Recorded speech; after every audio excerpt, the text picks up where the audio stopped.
ஆண்டவரும் உலக இரட்சகருமாகிய இயேசு கிறிஸ்துவின் இனிய நாமத்தில் உங்கள் யாவருக்கும் என் அன்பின் வாழ்த்துக்கள்.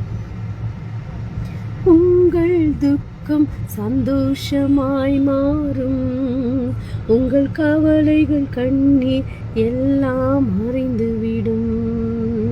உங்கள் துக்கம் சந்தோஷமாய் மாறும், உங்கள் கவலைகள் கண்ணீர் எல்லாம் மறைந்துவிடும்.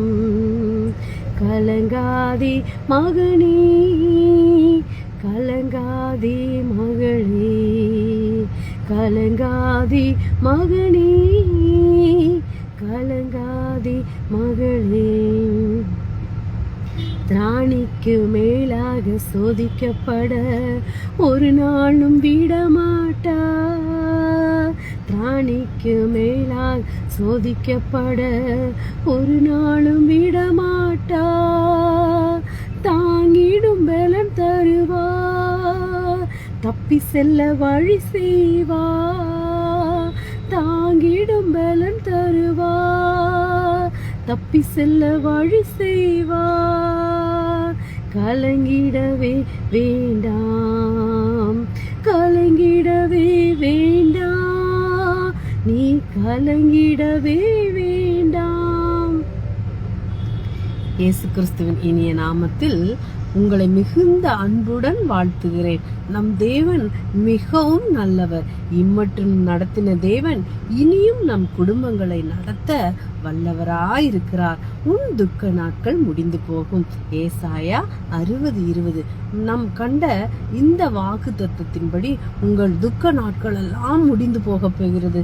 நீங்கள் பலவிதமான வேதனைகள் மத்தியில் வாழ்ந்து கொண்டிருக்கலாம். என் வேதனைகள் என்று மாறும் என துக்கத்தோடு வாழ்ந்து கொண்டிருக்கிற அன்பு சகோதரனே, சகோதரியே, நிச்சயமாக முடிவு உண்டு. உங்கள் நம்பிக்கை வீண் போகாது. உங்கள் துக்க நாட்களை தேவன் மாற்றி உங்களை நிச்சயம் சந்தோஷப்படுத்துவார். அப்படி உங்கள் துக்கம் மாறும்போது நீங்கள் மிகவும் மகிழ்ச்சியாய் இனி உங்கள் வாழ்வில் சம்பவிக்க போகிற காரியங்களை குறித்து நான் சொல்ல போகிறேன்.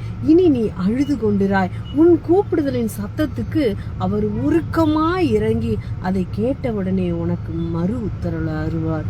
ஏசாயா 30:19 அந்நாள் வாழ்விலே ஒரு பக்கம் குழந்தை இல்லையே என்கிற துக்கம், மறுபக்கம் குடும்பத்தாரின் நிந்தையான பேச்சுக்கள், இவற்றின் மத்தியில் துக்கத்தோடு வாழ்ந்து கொண்டிருந்த அன்னால் தேவ சமூகத்திலே சென்று தன் இருதய பாரங்களை ஊற்றிவிட்ட போது வேதம் சொல்லுகிறது, அப்புறம் அவள் துக்கமுகமாய் இருக்கவில்லை. சாமுவேல் 1:18 அவள் விண்ணப்பத்தை கர்த்தர் கேட்டார், பிள்ளைகளை கொடுத்தார்.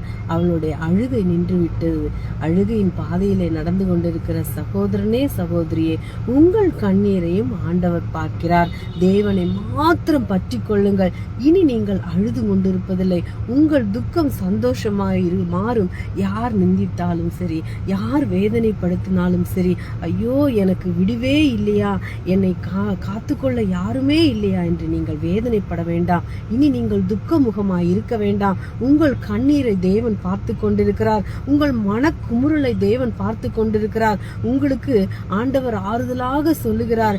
ஆபிரகாமை மீட்டு கொண்ட கர்த்தர் யாக்கோபின் வம்சத்தை குறித்து, இனி யாக்கோபு வெட்கப்படுவதில்லை, இனி அவன் முகம் செத்து போவதும் இல்லை. ஏசாயா 29:22 பலவிதமான நிந்தைகளினாலும் அவமானங்களினாலும் வேதனைப்பட்டு வெட்கப்பட்டு நிற்கிற உங்களை பார்த்து ஆண்டவர் சொல்லுகிற காரியம் என்ன தெரியுமா? இனி நீங்கள் வெட்கமடைவதில்லை, உங்கள் முகம் செத்து போவதும் இல்லை. உங்கள் துக்கம் சந்தோஷமாய் மாறும்.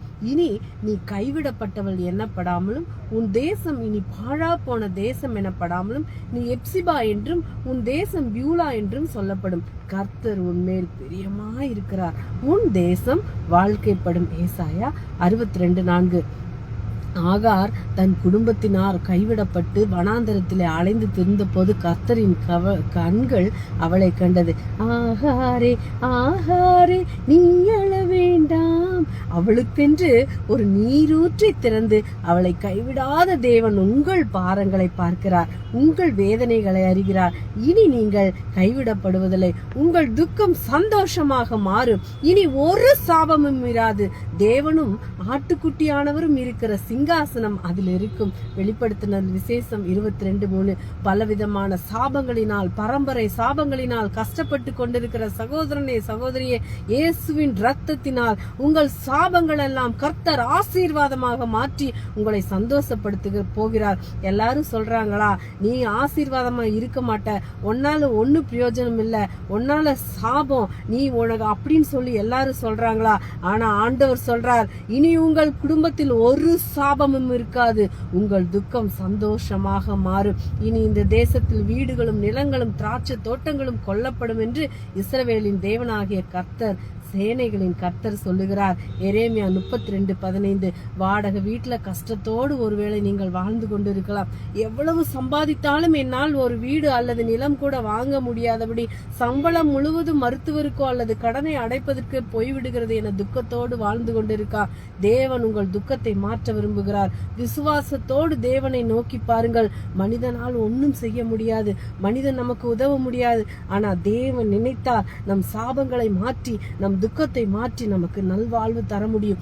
இனி உங்கள் வாழ்வில் வீடுகளும் நிலங்களும் கொல்லப்படும், உங்கள் துக்கம் சந்தோஷமாய் மாறும். ஆமேன். நீங்கள் ஆசீர்வதிக்கப்பட்டவர்கள். அல்லேலுயா. தேவனுக்கே மகிமை.